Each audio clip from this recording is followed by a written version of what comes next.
Hello students, welcome back to the channel. CPL महारिव्हिजनमध्ये तुमच्यापैकी प्रत्येकांचं स्वागत आहे. आज 8 फेब्रुवारी 2024 आणि आजच्या सेशनमध्ये आपल्याला डिस्कस करायचे आहेत सर्व महत्त्वाचे 12वी अर्थशास्त्राच्या पुस्तकातील विसंगत शब्द ओळखा. ओके, आजच्या ह्या सेशनमध्ये आपल्यासोबत आपले रेग्युलर स्टुडंट्स जॉईन झालेले आहेत, त्यांच्यासोबत आपण डिस्कस करूयात. सो पहिला जो आजचा क्वेश्चन आहे तो तुम्हाला स्क्रीनवर दिसत असेल. सूक्ष्म अर्थशास्त्राची वैशिष्ट्ये हा पहिला प्रश्न आहे. सो चेक करा, याच्यामध्ये सूक्ष्म अर्थशास्त्राचे काही वैशिष्ट्ये सांगण्यात आलेले आहेत. जसे की पहिलं वैशिष्ट्य तुम्हाला सांगण्यात आलेलं आहे किंमत सिद्धांत, विभाजन पद्धत, मर्यादित व्याप्ती आणि राशी पद्धत. ओके, तर एक्झॅक्ट काय वाटते, आन्सर काय येईल?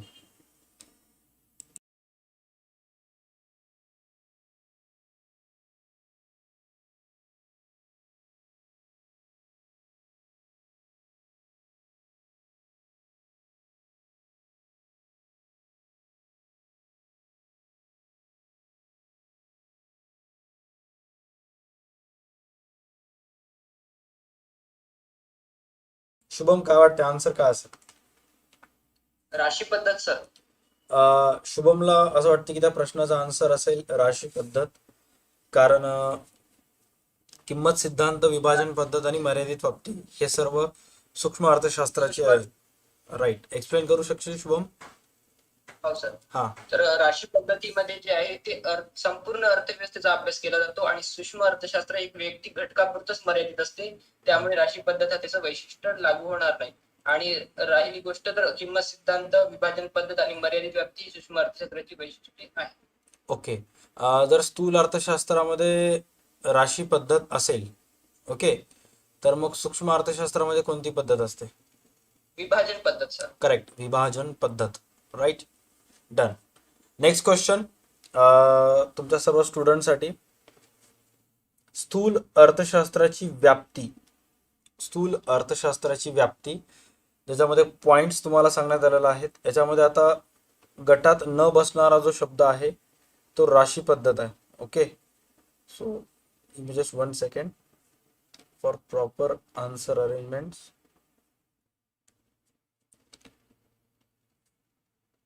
जेही ऑरेंज कलर मध्ये दिसत आहेत ते गटात न बसणारा शब्द आहे. Okay, done.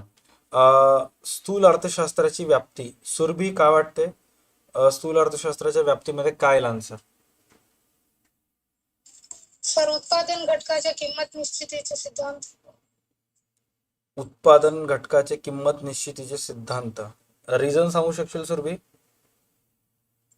कारण उत्पादन घटकाची किंमत निश्चितीचे सिद्धांत हे सूक्ष्म अर्थशास्त्राची व्याप्ती आहे आणि इतर सर्व स्थूल अर्थशास्त्राची व्याप्ती आहे. उत्पादन घटकाच्या किंमत निश्चितीचे सिद्धांत, करेक्ट.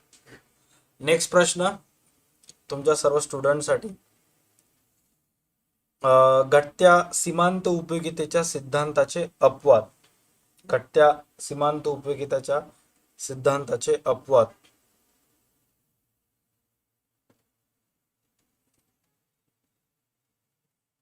छंद, कंजूस व्यक्ती, व्यसन, सट्टेबाजी. दर्शना काय वाटते, काय असेल आन्सर? सट्टेबाजी सर, कारण घट्ट सीमांत उपयोगाचे बाकी सर्व अपवाद आहेत आणि हे नाही. Okay, done. सट्टेबाजी is the right answer. Okay, चलो क्वेश्चन नंबर नेक्स्ट. उपयोगितेचे प्रकार, उपयोगितेचे प्रकार असं तुम्हाला नेक्स्ट प्रश्नामध्ये सांगण्यात आलेलं आहे. चेक करा कोणते कोणते प्रकार तुम्हाला दिलेले आहेत तिथं. एकूण उपयोगिता, काल उपयोगिता, स्वामित्व उपयोगिता, सेवा उपयोगिता.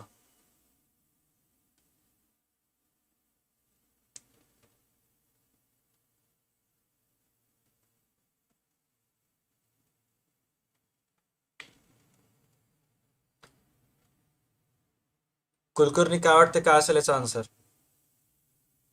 एकूण उपयोगिता सर. रिझन? एकूण उपयोगिता उपयोगितेची संकल्पना आहे, बाकीचे सगळे उपयोगितेचे प्रकार आहेत. राईट, एकूण उपयोगिता ही उपयोगितेची संकल्पना आहे, बाकी सगळे प्रकार आहेत. Okay, done. त्याच्यानंतर नेक्स्ट प्रश्न, मागणीच्या सिद्धांताची गृहीतके. मागणी सिद्धांताची गृहीतके: स्थिर उत्पन्न पातळी, कर धोरणात बदल नाही, लोकसंख्येच्या आकारमानात बदल नाही आणि संख्यात्मक मापन. काय वाटतंय आन्सर? कमेंट सेक्शन मध्ये सर्वात फर्स्ट सिद्धेशचा आन्सर आलेला आहे संख्यात्मक मापन. Sujal, it's legend of Maharashtra, Ashwini बोचरेचा सुद्धा आन्सर आलेला आहे. दीक्षा, प्रणय, महेश, गणेशचा सुद्धा आन्सर आलेला आहे. का वाटते शुभम तुला आन्सर काय असेल? संख्यात्मक मापन सर, कारण संख्यात्मक मापन हे जे उपयोगितेचे सिद्धांत आहे त्याचं गृहीतक आहे, नाही की मागणीचं. संख्यात्मक मापन हे उपयोगितेचे गृहीतक आहे, मागणीचं नाही. Okay, right. त्याच्यानंतर नेक्स्ट प्रश्न, मागणीचे प्रकार. मागणीचे प्रकार याच्यामध्ये सांगितलेले आहेत वैयक्तिक मागणी, प्रत्यक्ष, स्पर्धात्मक आणि पूरक मागणी. सुरभी काय वाटते काय असेल आन्सर? वैयक्तिक मागणी सर. रिझन? कारण वैयक्तिक मागणी ही मागणी पत्रकाचा एक प्रकार आहे आणि इतर सर्व मागणीचे प्रकार आहेत. वैयक्तिक मागणी हा मागणी पत्रकाचा प्रकार आहे आणि बाकी सगळे मागणीचे प्रकार आहेत. Very good. सुरभी, मागणीचे जे पत्रकाचे प्रकार आहेत, तुला काय वाटते किती मागणी पत्रकाचे प्रकार आहेत एकूण? मागणी पत्रकाचे 2 प्रकार आहेत सर. कोणते कोणते? एक वैयक्तिक मागणी पत्रक आणि बाजार मागणी पत्रक. वैयक्तिक मागणी पत्रक, वैयक्तिक मागणी वक्र आणि बाजार मागणी वक्र, हे दोन्ही वक्र कोणीकडून कोणत्या दिशेकडे जातात? डावीकडून उजवीकडे, वरून खालच्या दिशेने. डावीकडून उजवीकडे, वरून खालच्या दिशेने खालच्या जातात. दिशेने. Correct, very good, done. त्याच्यानंतर नेक्स्ट क्वेश्चन, मागणीच्या लवचिकतेचे प्रकार. मागणीच्या लवचिकतेचे प्रकार. दर्शना? एकक लवचिक सर. उत्पन्न लवचिक, छेदक लवचिक, किंमत लवचिक आणि एकक लवचिक दिलेला आहे. तर एकक लवचिक, तुला असं का वाटते की एकक लवचिक हा आन्सर का असेल? कारण बाकीचे जे आहेत ते मागणीच्या लवचिकतेचे प्रकार आहेत आणि हे जे आहे ते नाही. एकक लवचिक प्रकार हा कशाचा, कोणत्या लवचिकतेचा प्रकार आहे?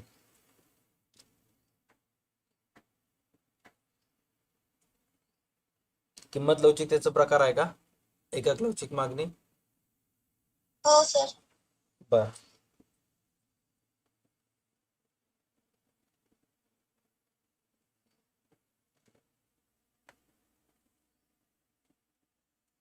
मागणीची लवचिकता मोजण्याच्या पद्धती.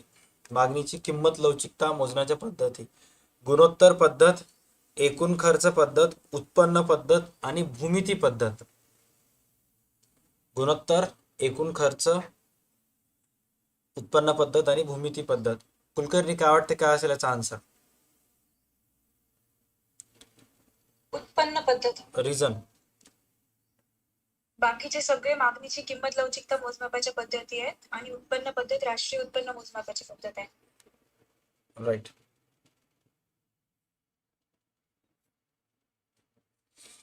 डन. जे जे ऑरेंज कलर मध्ये दिसायले स्टुडंट्स, हे सर्व आन्सर्स आहेत. जर तुम्हाला स्क्रीनशॉट काढायचा असेल तर तुम्ही स्क्रीनशॉट काढून घेऊ शकता, राईट, ॲट दिस मोमेंट. जर तुम्ही हा व्हिडिओ यूट्यूबवर पाहत असाल तर ओके, म्हणजे आन्सर तुमच्याजवळ सेव्ह असतील जेव्हा केव्हा रिव्हिजनसाठी तुम्हाला कामाला येईल. Okay, done. चला, नेक्स्ट आहे पुरवठा सिद्धांताचे अपवाद. पुरवठा सिद्धांताचे अपवाद. पुरवठ्याचे सिद्धांत आहे त्याचा अपवाद. अपवादामध्ये रोख रकमेची तीव्र गरज, नाशवंत वस्तू, कृषी उत्पादने, प्रतिष्ठेच्या वस्तू असं सांगण्यात आलेलं आहे. काय येईल आन्सर? शिवम? प्रतिष्ठेच्या वस्तू हे अपवाद नाही आहे सर पुरवठ्याचं. बाकी सब रोख रकमेची तीव्र गरज, नाशवंत वस्तू किंवा कृषी उत्पादने हे पुरवठा सिद्धांताचे अपवाद आहे सर. आणि हे जे प्रतिष्ठेच्या वस्तू आहेत हे कशाचा हे अपवाद आहे? मागणी सिद्धांताचा अपवाद आहे सर. मागणीच्या नियमाचा अपवाद, मागणीच्या सिद्धांताचा अपवाद आहे. Okay, done. ह्याच्यामध्ये शिवम, जे रोख रकमेची तीव्र गरज आहे, ओके, त्याच्याबद्दल काही एक्सप्लेन करू शकशील का? हो सर. हा. जे उत्पादक असतो तर उत्पादकाला एखादी वेळेस काय होते, रोख रकमेची अगदी जास्त गरज असते. त्यावेळेस तो काय करतो, त्यावेळेस जो आहे तो बाजार किमतीचा विचार न करता तो जास्तीत जास्त प्रोडक्ट विकून पैसा मिळवण्याचा प्रयत्न करतो. त्यामुळे तो जास्त कमी किमतीलाही पुरवठा वाढवतो. त्यामुळे हे किंमत कमी असताना पुरवठा वाढल्यामुळे हे अपवाद आहे. बरोबर. म्हणजे समटाईम्स आठवडी बाजारमध्ये संध्याकाळी 6च्या नंतर, 5-6च्या नंतर जे शेतकरी असतात आहे त्या किमतीला विकून टाकून मोकळं होऊन जातात. म्हणजे फटाफट माल विकून पैसा मोकळं करून घेणार. Right right right correct. चला, व्हेरी गुड. त्याच्यानंतर नेक्स्ट आहे खर्च संकल्पना. खर्च संकल्पना आज वानखेडे नाहीये स्ट्रीम मध्ये, त्याचा काही मेसेज सुद्धा नाही मला आला की त्याला ऍड करायचं वगैरे. चेक करूयात आपण. Okay, done. खर्च संकल्पना. खर्च संकल्पना मध्ये एकूण खर्च, सीमांत खर्च, सरासरी खर्च, उत्पादन खर्च. काय वाटते आन्सर काय असेल? सुरभी. तर उत्पादन खर्च. सुरभीला असं वाटते की उत्पादन खर्च. रिझन सांगू शकशील सुरभी? नाही सर. अरे, हे खर्चाची संकल्पनामध्ये एकूण खर्च, सीमांत खर्च, सरासरी खर्च येतात आणि उत्पादन खर्च हा मला असं वाटतं की राष्ट्रीय उत्पन्नातला पार्ट आहे. काय वाटते, कोणी सांगू शकेल कॉलवर कनेक्ट झालेला आन्सर? सर, जो आहे उत्पादन खर्च जो आहे तो जो विक्रेता आहे किंवा जो प्रोडक्ट आहे, वस्तू बनवणार आहे, त्याला उत्पादन खर्च येत असतो आणि उत्पादन खर्च जो आहे तो एकूण खर्च, सीमांत खर्च व सरासरी खर्चामध्ये डिवाइड होत असतो ना सर. बर. आणि ह्याच्या सोडून ह्याच्या व्यतिरिक्त आणखी काय सांगू शकता? ह्याच्या व्यतिरिक्त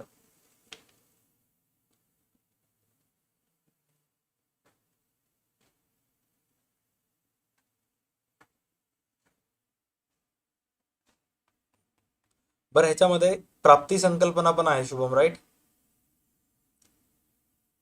हो सर. पुरवठ्यामध्ये. हा, मग प्राप्ती संकल्पनेमध्ये कोणत्या कोणत्या प्रकारचे 3 प्रकारच्या प्राप्ती येतात प्राप्ती संकल्पनेत? एकूण प्राप्ती, सरासरी प्राप्ती आणि सीमांत प्राप्ती. ओके. आणि खर्च संकल्पनेमध्ये 3 खर्च येत असतात. ओके. हो सर. उत्पादन खर्च जो आहे तो असं वाटत नाही का की उत्पादन खर्च हा पुरवठ्यावर परिणाम करणारा घटक आहे, असं वाटतंय का तुला? हो सर, करतो सर परिणाम. हा, राईट. उत्पादन खर्च सुद्धा हा पुरवठ्यावर परिणाम करणारा घटक आहे. Okay, done. So correct answer असेल उत्पादन खर्च. नेक्स्ट,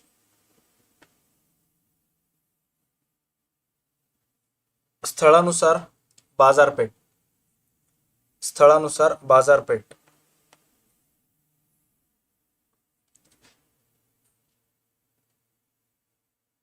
काय आन्सर? स्थळानुसार बाजारपेठ.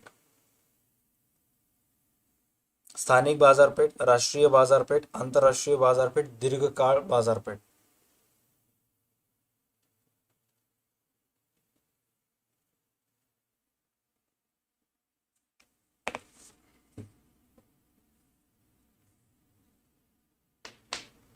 दर्शना सांगू शकशील? इझी आहे.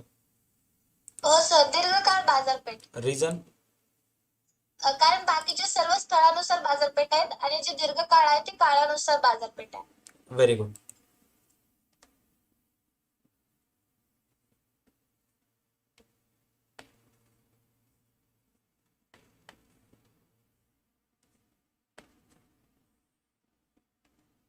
नेक्स्ट पॉइंट आहे विक्री खर्च. विक्री खर्च म्हणजे वस्तूची विक्री वाढावी म्हणून करण्यात आलेला जो खर्च असतो त्याला विक्री खर्च म्हणतात.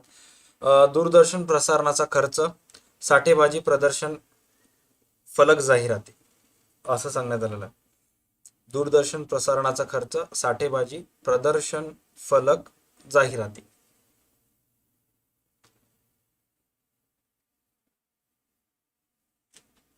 आय थिंक हा ऑलिगोपॉली या पॉइंट मधला आहे, राईट? कुलकर्णी, काय वाटते तुला याचा आन्सर काय असेल? साठेबाजी सर. राईट. रिझन सांगू शकशील? मक्तेदारी युक्त स्पर्धा विक्री खर्च करत असते. मग ते विक्री खर्च करत असताना मागणी निर्माण करण्यासाठी विविध साधनांचा वापर करते. पण साठेबाजी वेगळं आहे त्याच्यामध्ये. बाकी सगळं त्याने वापर करत असलेले साधन. बरोबर, ठीक आहे. विक्री खर्च हा पॉइंट कोणत्या बाजारपेठेतल्या प्रकारामध्ये येते म्हणून सांगितलेस तू? मक्तेदारी युक्त स्पर्धा. मक्तेदारी युक्त स्पर्धा. Okay, done.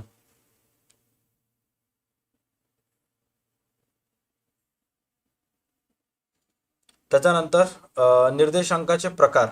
Next question. निर्देशांकाचे प्रकार. किंमत संख्यात्मक किंमत निर्देशांक, संख्यात्मक, साधा, मूल्य निर्देशांक. शुभम, काय वाटतं आन्सर काय असेल याचा? साधा निर्देशांक सर. साधा निर्देशांक. रिझन? साधा निर्देशांक ही रचनेची पद्धत झाली सर, परंतु किंमत निर्देशांक, संख्यात्मक निर्देशांक, मूल्य निर्देशांक आणि विशिष्ट हेतू निर्देशांक हे निर्देशांकाचे प्रकार आहे सर. निर्देशांकाचे प्रकार. करेक्ट. शुभम, काय वाटते किती मार्क्स पडतील यावर्षी इकॉनॉमिक्स मध्ये तुला 100 पैकी? आणि कॉलेजमधून तर तुला 20 पैकी 20 देतीलच, बट हो सर,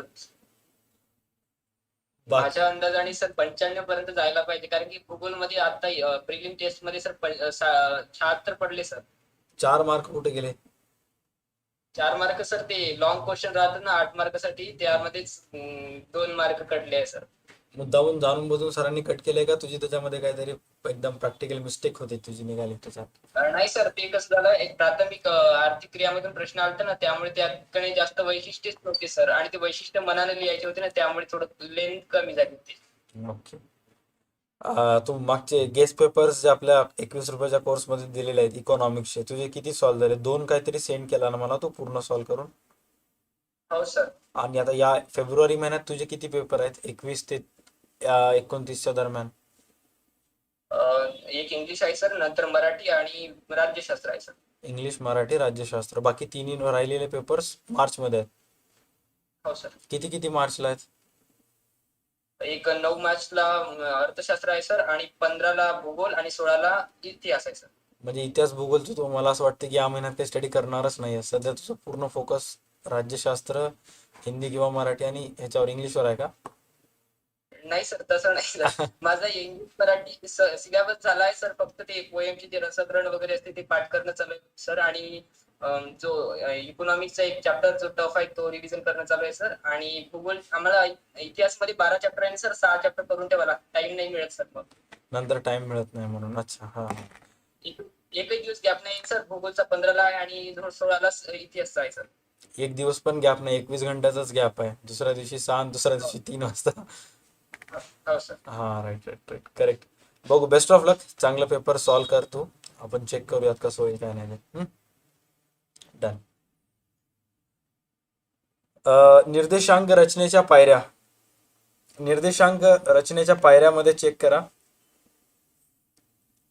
वस्तूची निवड, मूळ वर्षाची निवड, खर्चाची निवड, वस्तूच्या किमतीची निवड. काय वाटते पब्लिक? सुरभी, तुझी चान्स आहे. काय असेल आन्सर? सर खर्चाची निवड येईल. खर्चाची निवड. रिझन सुरभी?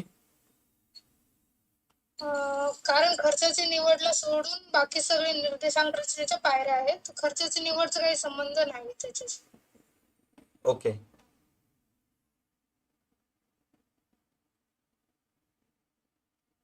डन. 15वा क्वेश्चन. राष्ट्रीय उत्पन्नाच्या संकल्पना. राष्ट्रीय उत्पन्नाच्या संकल्पना: स्थूल देशांतर्गत उत्पादन, निव्वळ राष्ट्रीय उत्पादन, आयुर्विमा महामंडळ, स्थूल राष्ट्रीय उत्पादन. अरे हे ते GDP, GNP, NDP तेच आहे. हा. दर्शना, काय वाटेल बेटा आन्सर काय असेल? आयुर्विमा महामंडळ. आयुर्विमा महामंडळ.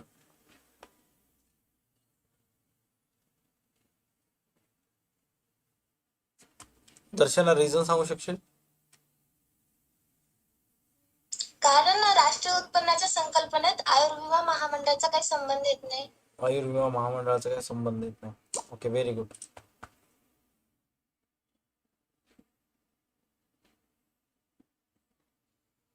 चला लेटर. त्याच्यानंतर नेक्स्ट आहे राष्ट्रीय उत्पन्न मोजताना येणाऱ्या व्यावहारिक अडचणी.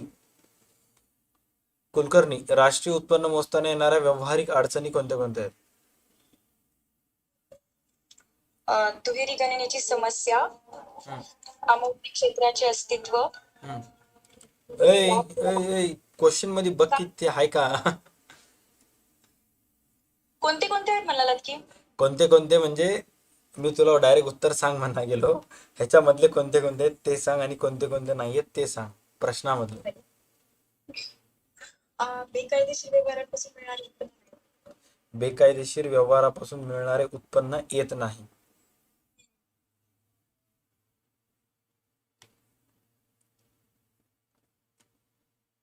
बाकी सगळे व्यावहारिक अडचणी आहेत. ओके.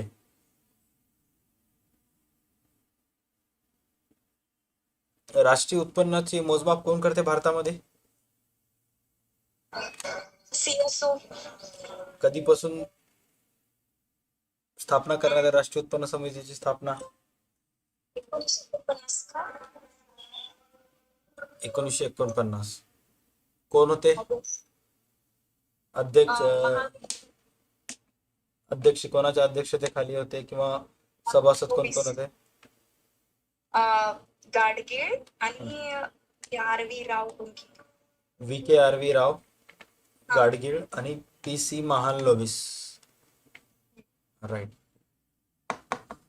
त्याच्यानंतर नेक्स्ट क्वेश्चन कमेंट मधल्या सर्व स्टुडंटसाठी. करेत्तर उत्पन्न म्हणजे कराशिवाय प्राप्त होणारं जे उत्पन्न आहे कोणतं कोणतं आहे? विशेष अधिभार, विशेष कर, शुल्क, वस्तू व सेवा कर.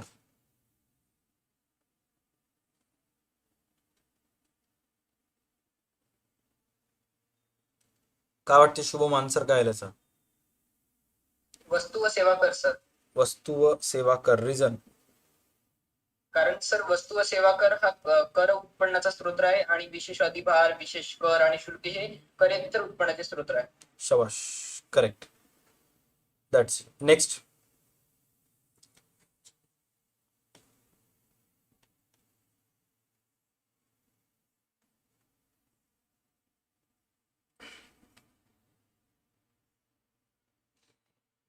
अठरावा. 18व्याचा आन्सर काय वाटते सुरभी? 18व्याचा आन्सर काय असेल? सरकारचे ऐच्छिक कार्य. परकीय आक्रमणापासून संरक्षण, कारण ते सरकारचं सक्तीचं कार्य आहे, बाकी सर्व ऐच्छिक कार्य आहे. परकीय आक्रमणापासून संरक्षण हे सक्तीचं कार्य आहे, बाकी ऐच्छिक आहेत. ओके. त्याच्यानंतर संघटित क्षेत्र, ऑर्गनाइज सेक्टर कोणते कोणते येतात? सहकारी बँका, व्यापारी बँका, सावकार, भारतीय रिझर्व्ह बँका. दर्शना काय वाटते काय असेल आन्सर? सावकार. रिझन? कारण ते असंघटित क्षेत्र आहे. असंघटित क्षेत्र आहे. शबाश. त्यानंतर 20व कुलकर्णी, अनियंत्रित बिगर बँक वित्तीय मध्यस्थ काय? स्थानिक बँकर्स. स्थानिक बँकर्स. त्याच्यानंतरचा क्वेश्चन स्थानिक बँकर्स. शुभम, तुला काय वाटते 20वाचा आन्सर काय असेल? स्थानिक बँकर्स असं आहे सर, कारण चिट फंड, निधी आणि कर्ज कंपन्या ह्या अनियंत्रित बिगर बँक वित्तीय मध्यस्थ आहेत. आणि करेक्ट. स्थानिक बँक जे आहे ते असंघटित क्षेत्रामधला पार्ट आहे सर. असंघटित क्षेत्रामधला पार्ट आहे. ओके. त्याच्यानंतर नेक्स्ट आहे विदेशी व्यापाराचे प्रकार. आयात निर्यात व्यापार, आयात व्यापार, निर्यात व्यापार, राष्ट्रीय व्यापार आणि पुनर्निर्यात व्यापार. काय वाटते याचा एक्झॅक्ट आन्सर काय येईल? कमेंट सेक्शन मध्ये 21वाचा आन्सर.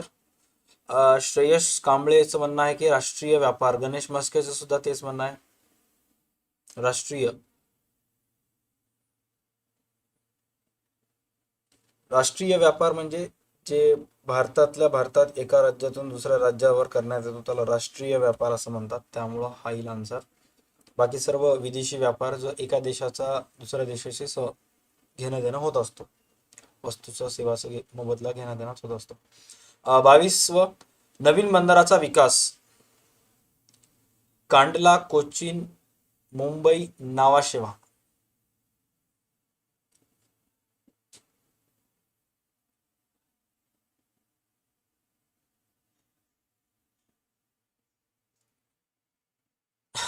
नवीन बंदराचा विकास काय वाटते? कॉलवर कनेक्ट झालेले स्टुडंट्स आन्सर काय? मुंबई सर, मुंबई. मुंबई. मुंबई कस काय? रिझन काय? कारण सर ते सर्वात जुनं बंदर आहे सर, बाकी सब नवीन बंदर आहे सर. मुंबई हे सर्वात जुनं भारतातलं बंदर आहे सर. मुंबई हे सर्वात जुने बंदर आहे आणि बाकी सर्व नवीन आहेत. बट कमेंट सेक्शन मध्ये खूप साऱ्या जणांचा आन्सर नावाशेवा येत आहे. रिझन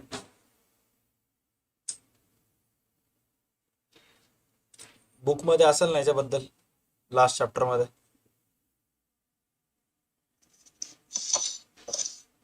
चेक करूयात आपणच, एक सेकंड.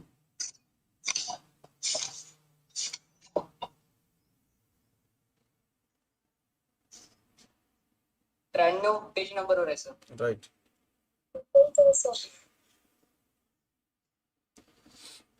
नवीन बंदराचा विकास चेक करा.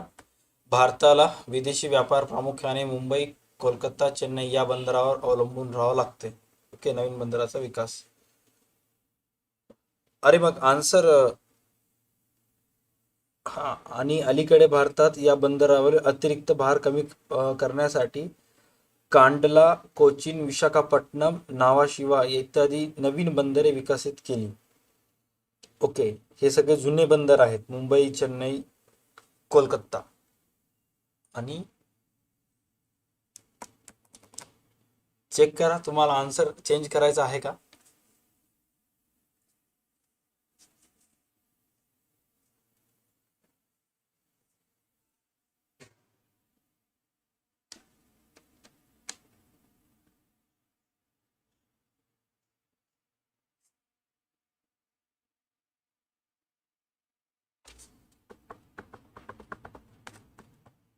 काय वाटते? कॉलवर कनेक्ट झालेले स्टुडंट्स, मी तुमच्या क्वेश्चनची वाट बघा, आन्सरची वाट बघायला.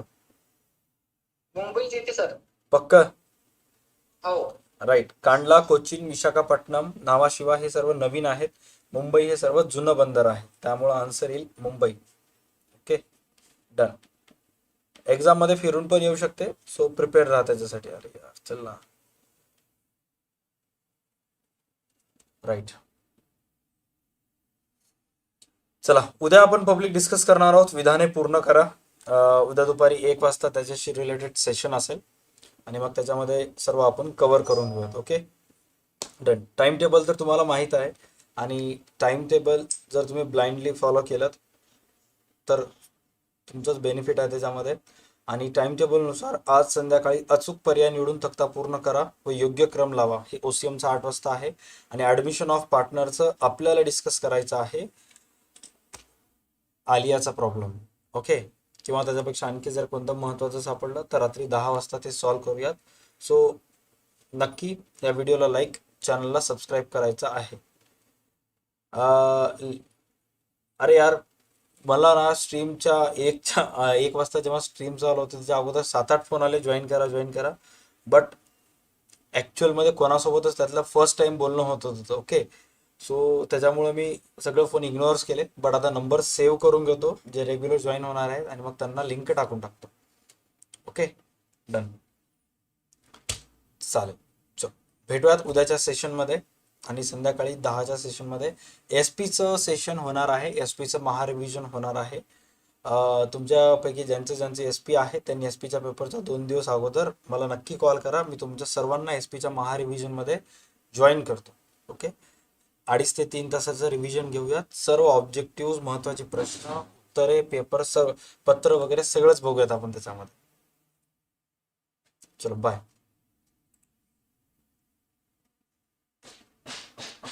चलो गाईस, भेटूयात उद्याच्या सेशनमध्ये.